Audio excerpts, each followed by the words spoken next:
নমস্কার বন্ধুরা, আমি doctor S K Saha, homeopathy বিশেষজ্ঞ, কেন্টিয়ান চেম্বার থেকে বলছি। আজকে আপনাদের সাথে একটি বিশেষ বিষয় নিয়ে আলোচনা করব, সেটি হলো মহিলাদের ব্রেস্ট টিউমার।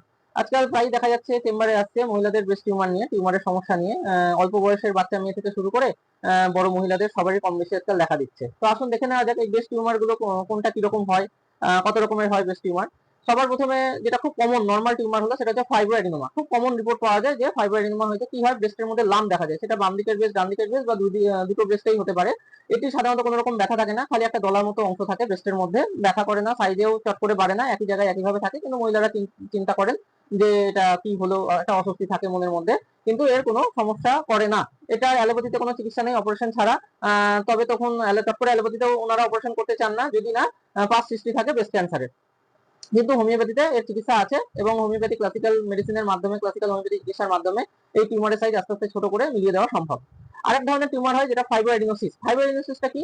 এই টিউমারটা হুটহাট করে সাইজে বেড়ে যায়, বিশেষ করে যখন মহিলাদের মাসিক হয় সেই সময় ব্যথা করে, টিউমারের ওখানে ব্যথা করে। সাইজটা অন্য সময় ছোট থাকে, মাসিকের সময় হুট করে সাইজটা বড় হয়ে যাচ্ছে। এই সমস্যাগুলো দেখা যায়, এটাকে বলে ফাইব্রোঅ্যাডিনোসিস। ফাইব্রোঅ্যাডিনোমা হোক বা ফাইব্রোঅ্যাডিনোসিস হোক, দুটোই কিন্তু ইউএসজি অফ ব্রেস্ট করে বোঝা যায় বা জানা যায়। ফাইব্রোঅ্যাডিনোসিস এর ক্ষেত্রে একটু জটিল সমস্যা তৈরি হয়।